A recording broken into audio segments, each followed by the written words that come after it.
Kalau lu murni bahas 2 gol itu, keberuntungan gue bisa terima. Tapi kalau lu bahas matchnya 90 menit, nggak beruntung. Beruntung Madrid nggak kalah 5-0. Madrid punya 4 pemain yang dengan 1/10 peluang bisa cetak gol. Arsenal nggak punya itu. Tapi kalau sana Arsenal nggak lolos ya Arteta kayaknya. Klub Liga Inggris mana sih yang kedalaman skuadnya bagus? City. Berapa tahun yang lalu? Tahun ini nggak juga. Liverpool Nggak juga. Lu kalau hilang Salah, Van Dijk, selesai. pusing. Ya sepak bola itu kan perbudakan modern. Ya iyalah jelas lah.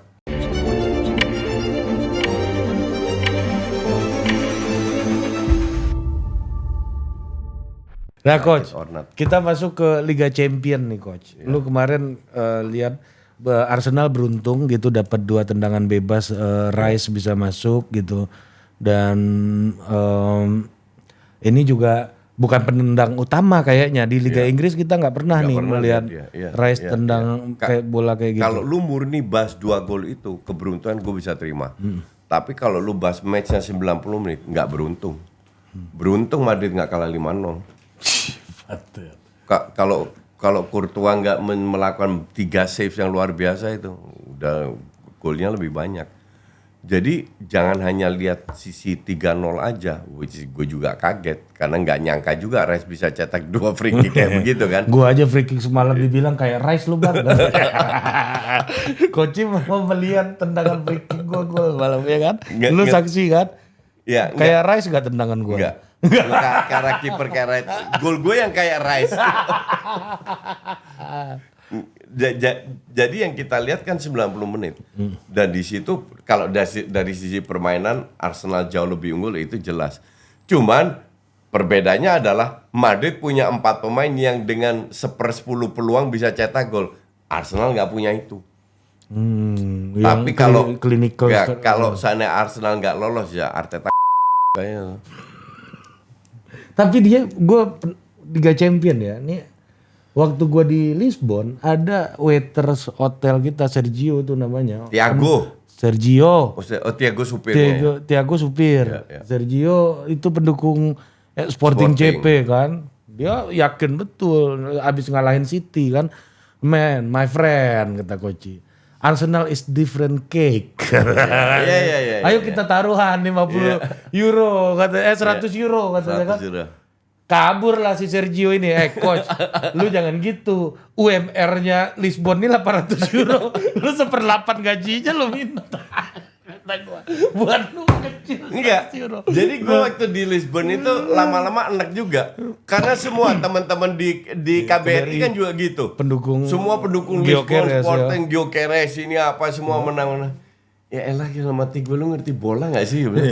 Sampai gue bilang Sporting itu akan dibantai. Gue bilang begitu. Gak ada yang percaya. Gak ada yang percaya. Betul. Semua gue ajak taruhan 100 gak ada yang berani. Gak ada yang berani.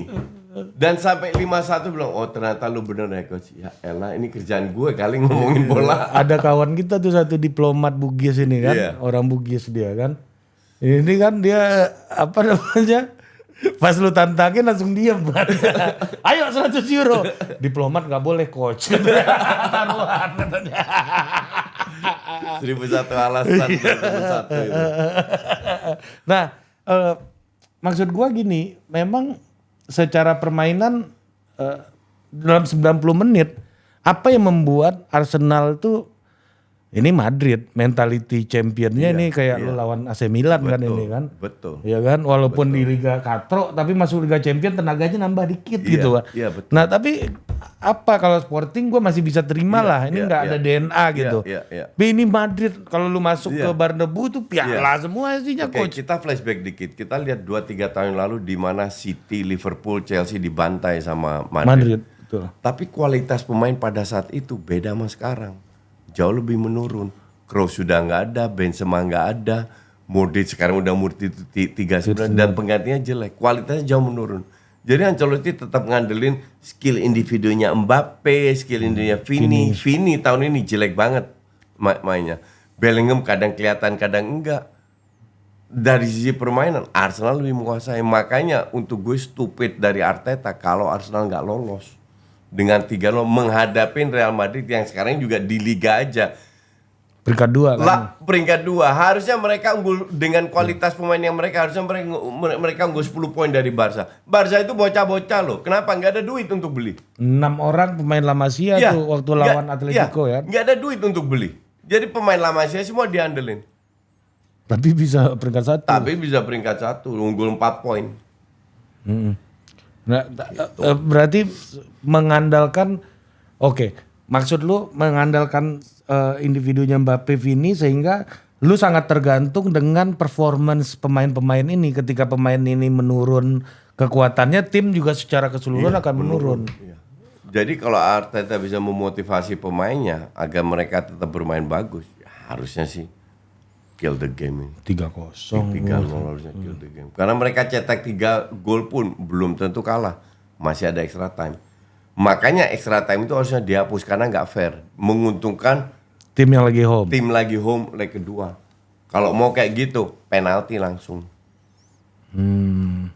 Nah, tapi kan Arsenal juga punya masalah dengan kedalaman skuad ya. Kan cedera, Saka cedera langsung bapuk. Terus itu gimana lu menjelaskan ya, itu tim yang tipis dengan tim yang dangkal skuadnya dengan tim yang berdasarkan kemampuan individu-individu ini. Karena yang lagi main lawan Madrid itu fit semua pemain Arsenal.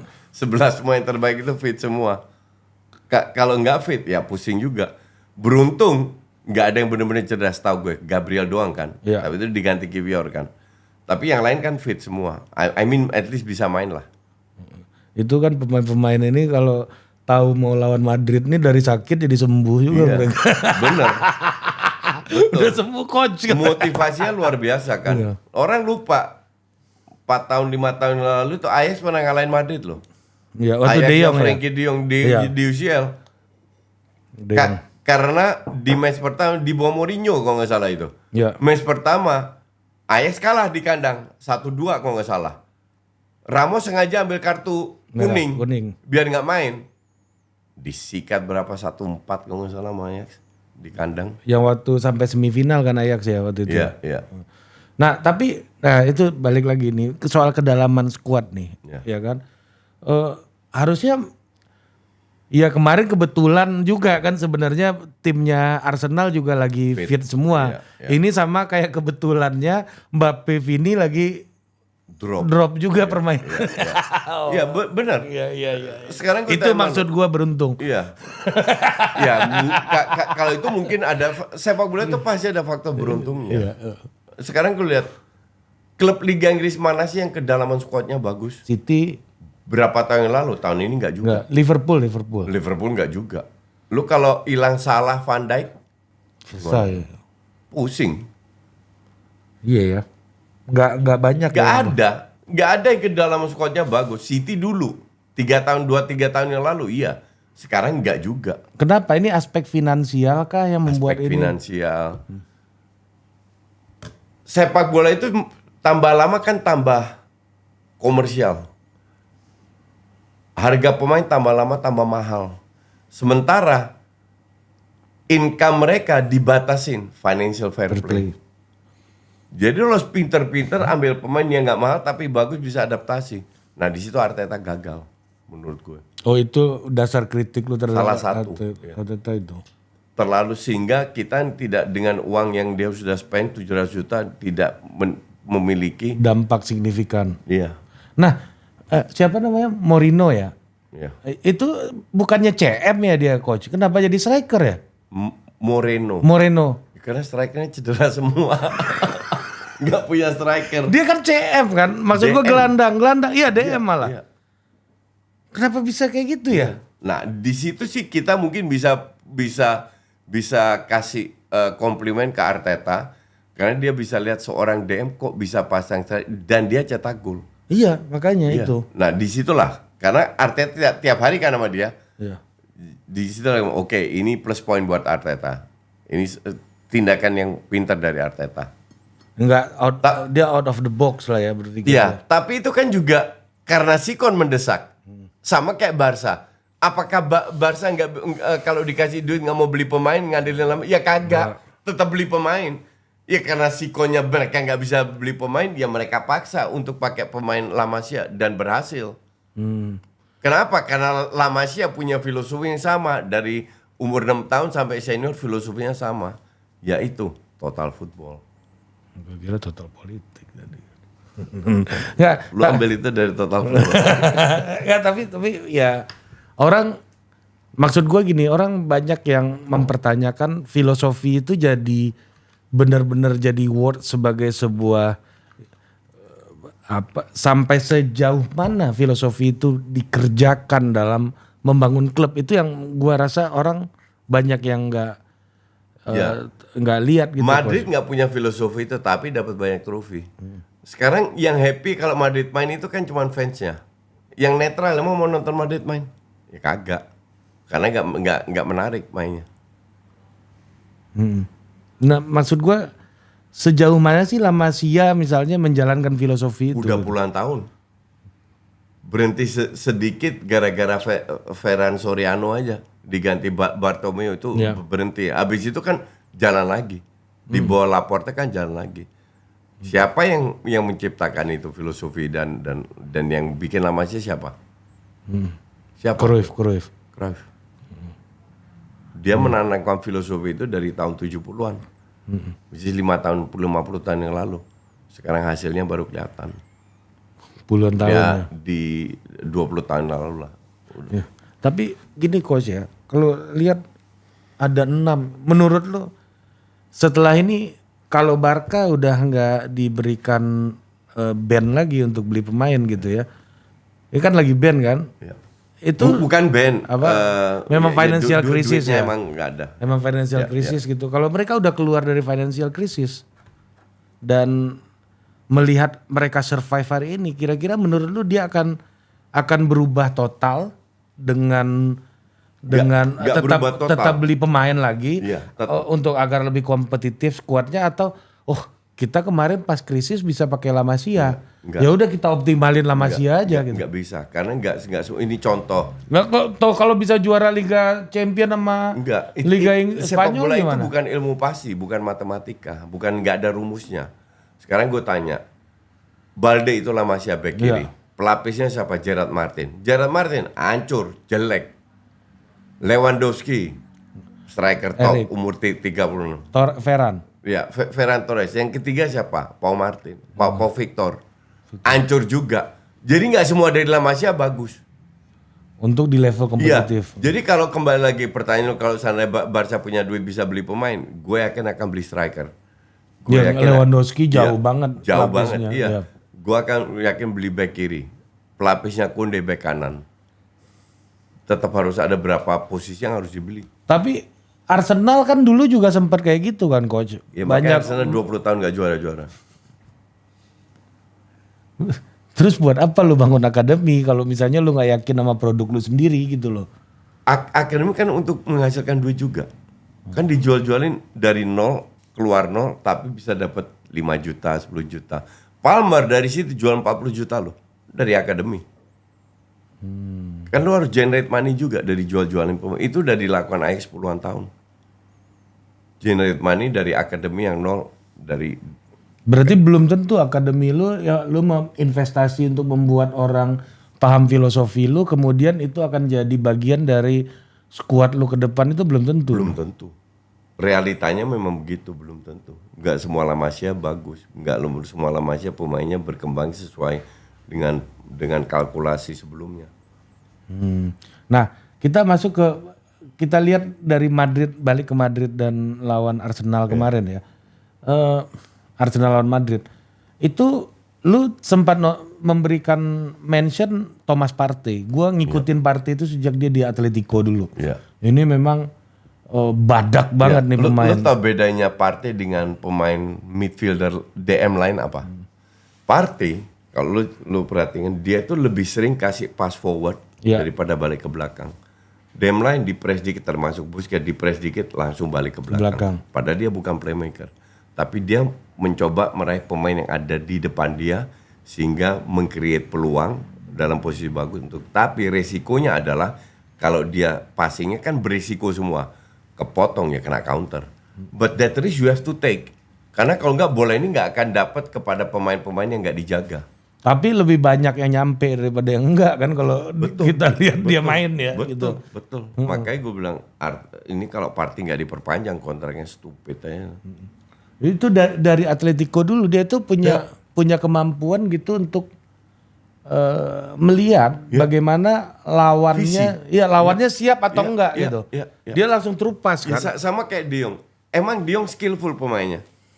Kayak Vini, kan enggak? Enggak, betul. Tapi dia sering ngelewatin orang. Kenapa? Ya dia lihat timingnya pemain ini. Posisi badannya seperti apa. Disitulah ruangnya dimanfaatkan. Dia punya decision ya yang tepat. Decision makingnya tepat. Itu kenapa decision making yang bisa tepat berdasarkan bakat dan visi yang dibentuk. Berarti benar dong Arteta ngambil pemain nih kayak Partey nih. Bener.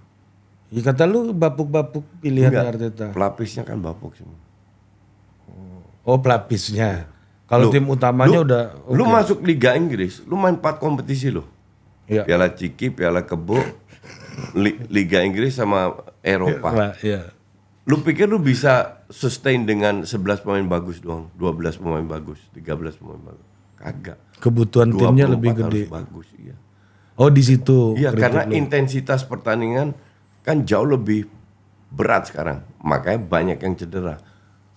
Nah, tim yang juara bisa mengcover yang cedera. Nah, itu butuh kecerdasan pelatih. Kan Arteta belum sampai level itu. Martinelli kan bagus kok. Bagus apaan Martinelli? Martinelli itu dia sama Banteng baru bagus. Coach, itu di PS 83, coach. That's why lu jangan main PS. Martinelli kiri, kanannya Saka kan? Yeah. Saka masih oke, Martinelli. Tengah Havertz kan, ya kan? Kalau bagus kenapa mereka nggak juara-juara 20 tahun? Iya, itu pelapisnya bapuk. Lu lihat Liverpool tahun lalu di rank berapa? Di bawah Arsenal. Arsenal 2 tahun beruntun kan, sekarang tahun ketiga beruntun runner up. Kok bisa Liverpool yang juara bukan Arsenal? Emang berapa pemain yang beli Liverpool? Chiesa doang. Dan itu pun nggak dipakai. 6 bulan cedera. Sampai sekarang mungkin baru main 2 pertandingan atau 3, dikit banget. Kenapa Liverpool yang cedera? Ya lu ngaca aja kenapa Arsenal dapat Merino, dapat Calafiori. Iya kan? Kenapa bukan Arsenal yang juara di mana City yang terseok? Kenapa Liverpool? Ya kok ke kualitas pelatih. Udah gitu aja. Karena Liverpool ini ngoncer karena lawannya bapuk ya menurut lu ya? Ya kompetitornya bapuk. Iya. Kalau enggak lebih paten nih ya. Iya. Apa namanya susah nih dia. Iya. Karena memang City bapuk, MU apalagi, Chelsea juga bapuk. MU lu masih hitung di situ. MU itu rank 14, 14 sesuai dengan skor kemarin. Nah, Inter lawan Munchen kemarin. Inter lu juga ini kita lihat nih ya gimana. Inter itu satu-satunya tim yang bisa bertahan dengan baik, menyerang cukup baik. Cukup coba. Jadi patut diwaspadai. Tapi secara kualitas sebenarnya biasa aja. Cuman yang ngeri itu kan kalau ketemu tim parkir bis lah dan kemungkinan besar mereka akan bertahan. Inter. Karena mereka udah unggul ya. Iya, 2-1. Tapi ya sekarang Munchen harus keluarkan kualitasnya agar bisa. Kemarin Musiala nggak main kan? Ya. Nanti juga nggak main. Lawan leg kedua juga nggak main ya. Tapi menurut lu apa yang membuat skemanya Munchen tuh nggak kurang tajam aja di depan? Mereka create banyak peluang kok. Iya itu maksud gua. Iya, finishing ya berarti. Iya. Kan ada Harry Kane di situ. Iya kan Harry Kane bukan robot, bisa aja dia mengalami hari yang kurang. Oh, bener jago banget itu finishingnya. Jadi nanti nggak kaget juga kalau Munchen yang lolos. Kenapa? Ya karena mereka punya banyak pemain yang berkualitas. Oh ini tapi main di kandang Inter nih. Ya nggak ngaruh. Kenapa nggak ngaruh sih lu? Ya, enggak lah, justru kita main bagus di kandang. Ini contoh kita lawan Vietnam terseok menang 1-0. Kualifikasi Piala Dunia, away 3-0. Rumputnya lebih bagus, kelembapan mungkin nggak kayak kita. Balik ke timnas lagi Mas. Ini contoh aja bahwa away belum tentu lebih jelek. Ya kan? Tapi lu melihat nih di away ini Munchen bisa Bisa. masih cuma 1-0. Madrid kalah 1-2 loh lawan Valencia. Rank berapa itu Valencia? 15-16. Karena 1-0 ini kan. Iya. Iya kan. Masih Jarak tipis banget. Bahkan lu Arsenal lawan Madrid lu masih membuka peluang Arteta ini kalah ya. Arsenal ini kalah. Kocak. Gue gak berani bilang pasti, tapi kalau Arteta gak lolos, Arsenal gak lolos, ya bodoh di pelatihnya lah. Dia kurang bisa memotivasi, atau dia salah pasang pemain, atau dia salah strategi, atau apa, gak ngerti. Kita lihat aja. Tapi Madrid gak bisa dicoret. Belum dicoret menurut lu 3-0. Walaupun peluang Arsenal menurut gue harusnya lebih besar ya. Tapi never underestimate Madrid. Apa yang membuat lu Ya, 4 yakin? pemain yang berkualitas itu. Bukan pelatihnya. Nanti kalau mood lagi oke nih kan. Iya, kalau lagi on fire, Kibiar suruh jaga Mbappe ya kali. Iya, dan mereka ini kalau lagi on fire skor bisa ajaib-ajaib. Iya, ajaib-ajaib. Iya, bener. Itu udah berkali-kali mereka buktikan. Bukan sekali 2 kali, berkali-kali. Bisa tiba-tiba 5-0 gitu ya. Iya. Tiba-tiba Bisa aja. Nggak impossible buat Iya. 4 orang ini. Ya, ini masalah mental. Lu punya mental juara nggak Arsenal? Lu tunjukkan di match lawan Madrid. Bahwa lu bisa cetak gol, lu bisa menang, lu bisa lolos. Gue agak kaget nih dengar komentar lu ini nih. Kenapa? Gua kira lu udah mencoret Madrid gitu. Nggak pernah. Never coret Madrid. Walaupun lu nggak suka. Walaupun gue nggak suka Madrid. Ya. Oh gitu. Kan kita harus objektif. Iya, lu kan selalu objektif. Ya. Objektif belum tentu, tapi objektif. Harga ini kan nggak objektif juga. Ya. Nggak, ini masuk ke Barca lawan Dortmund. Lu mau mencoret Dortmund apa enggak? Ya coret kalau Dortmund. Kalau Dortmund coret. Kalah segalanya. Iya, kalah kualitas, Barca unggul 4-1 dan pemain Barca yang penting nggak ada yang cedera. Iya. Jadi kalah semuanya. Oh iya benar. Kalau nggak kalah semuanya dalam arti mereka lolos ya, Barca yang lolos. Iya. Maksudnya Dortmund ini kalah segalanya sama Barca dengan selisih yang sama dengan Dortmund juga bukan Dortmund yang kita kenal, udah menurun Dortmund ini. Kan ada brand banyak pemain tinggi-tinggi, mainnya banyak crossing. Guraisi ya coba strikernya tuh. Iya. Ini Malen udah nggak ada lagi ya, Malen pindah Aston Villa. Aston Villanya sampai ke titik ini juga Aston Villanya kan. Gara-gara ada satu pemain Dortmund nih. Nah, kalau lu melihat nanti Dortmund harus udah bisa dicoret nih dalam pertarungan ini berarti ya. Barca bakal main all out atau enggak nih nanti? Ya full tim gitu. Full tim tetap ya. Di Jerman kan main habis ini kan? Iya, tapi gua heran tuh kenapa Dortmund dropnya sejauh itu ya. Dortmund nggak punya duit. Gue pernah tanya ke Lothar, gue pernah interview Lothar Matthäus, Zoom, oke? Paten juga kawan lu. Oh, gue sering, pemain City aja pernah. Ya. Jadi gue tanya ke Lothar Matthäus, di Jerman itu ada beberapa klub di bawah perusahaan, Bayern, Wolfsburg, oke? Apa yang VW, Red Bull itu apa? Red Bull, Iya. Leipzig, Leipzig. Ya, oke. Kenapa mereka terseok-seok kalah dengan Munchen? Jawabannya Matthäus, itu dulu dikuasai oleh perusahaan-perusahaan ini. Sekarang nggak boleh. Sekarang mereka kelola dengan duit yang mereka punya. Jadi kalau income cuman let's say 50 juta setahun ya kelola itu. Jadi mereka kalah bersaing dengan klub besar kayak Munchen udah international exposure dari dan awal. duitnya banyak. Duitnya banyak dari mana? Banyak. Jual beli pemain. Oh, oke. Jual beli pemain. Ya pemain dari junior. Sponsor dari apa? Iya karena market leader kan, brandnya kan, Munchen kan. Dan duitnya itu ditabung semua, mereka nggak melakukan hal yang aneh-aneh lah. Oh sementara klub-klub ini lepas. Tapi dari dulu Munchen udah dominan. Betul, emang dari dulu duitnya banyak. Terus kayak juga FC Hollywood. Iya makanya nggak ada signifikansi juga kan perusahaan-perusahaan ini kan. Enggak, dulu ada. Dulu kalau lu lihat tahun 80-an HSV Hamburg Hamburg. itu top. Itu apa perusahaan apa? Hamburg nggak ada kalau nggak salah, bukan perusahaan. Cuman dulu tim-tim kayak kecil itu masih bisa bersaing. Sekarang itu Munchen kalau misalnya 12 kali beruntun juara kan edan. Iya. Sama kayak PSG lah sekarang. Iya tapi balik lagi ke pertanyaan gua di awal tadi. Sehat nggak itu Liga Jerman? Nggak sehat. Kan ya, emang udah begitu mau gimana? Iya nggak ada kompetisi kan kayak diskusi kita tadi. Ya, sekali-sekali Leverkusen juara, Dortmund juara, ini juara, itu juara. Sekali-sekali ujungnya 5-6 tahun dibantai, disikat bersih juga sama Munchen. Tapi berarti masih mending Spanyol ya, ada Barca Madrid, Atletico sekali-sekali. Sekali-sekali ATM ya. Iya, masih mending itulah ya. Tapi nggak sehat juga. Itu yang gendong mereka di Eropa kan 2 tim itu. Nah, gue dengar podcast ya di BBC gitu. Salah satu pembicaraannya kenapa Real Madrid begitu dominan di Eropa. Jadi ternyata yang diwawancarainya siapa ya?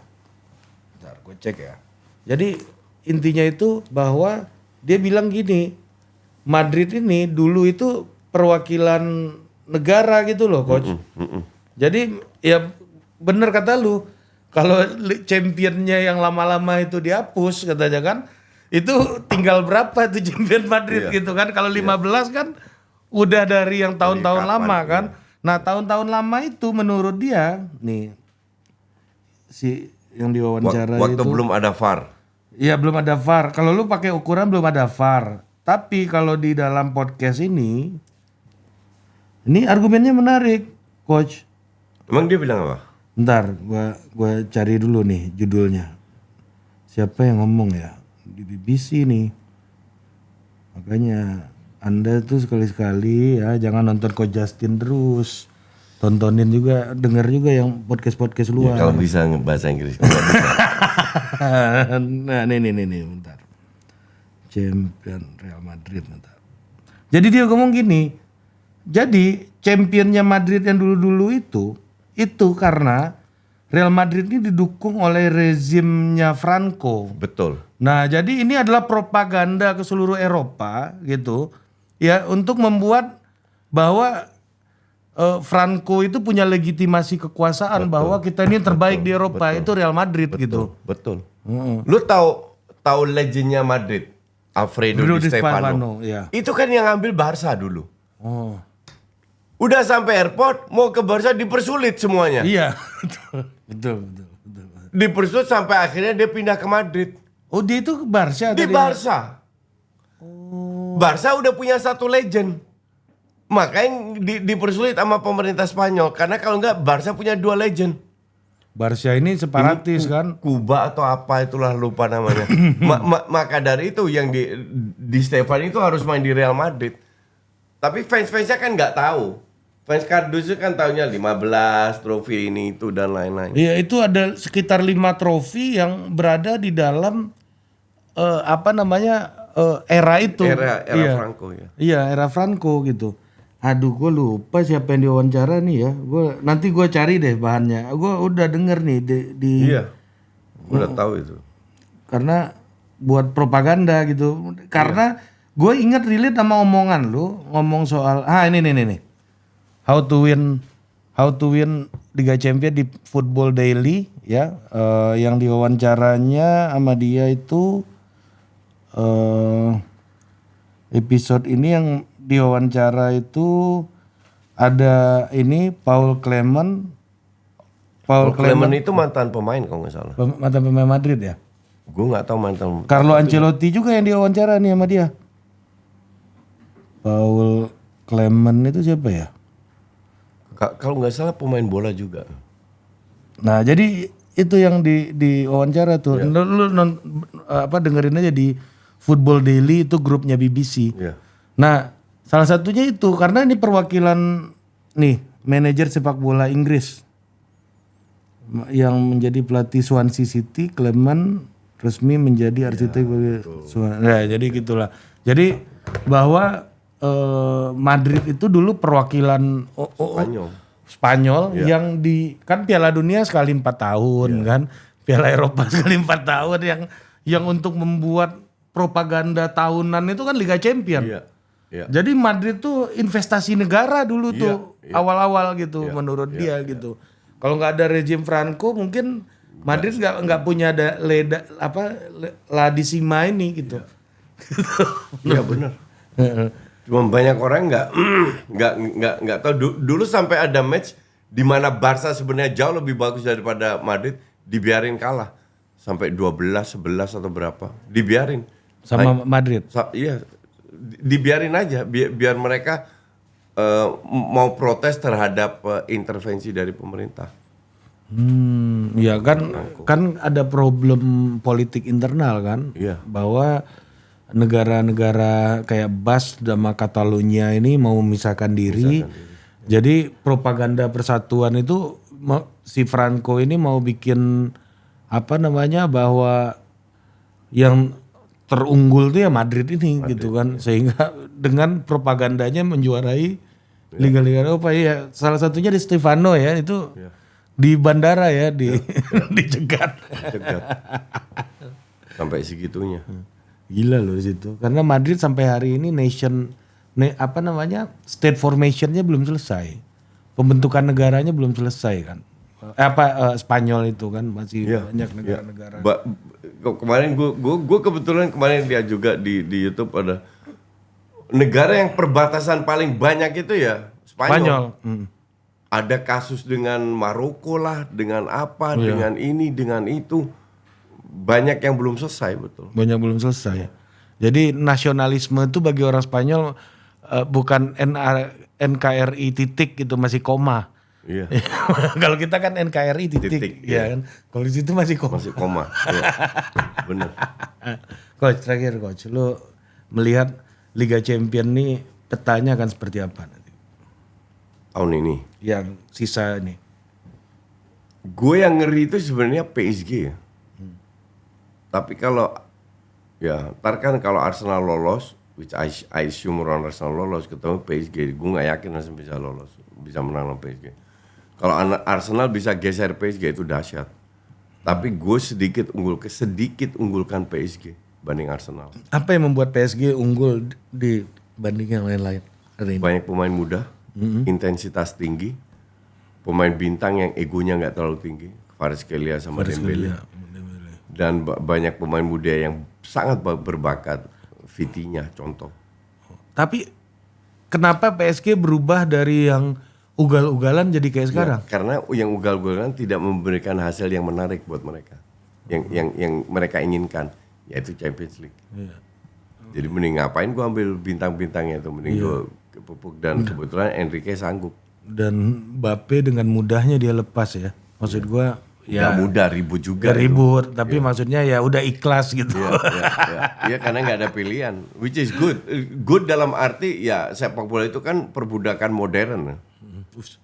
Ya iyalah, jelas lah. Lu taken kontrak, lalu nggak mau pergi, lu nggak perlu pergi. Tapi Mbappe dengan segala tekanan kan sempat diasingkan juga. Mbappe menunjukkan enggak, kontrak gue selesai, gue cabut. I don't care, lu mau asingkan gue aja.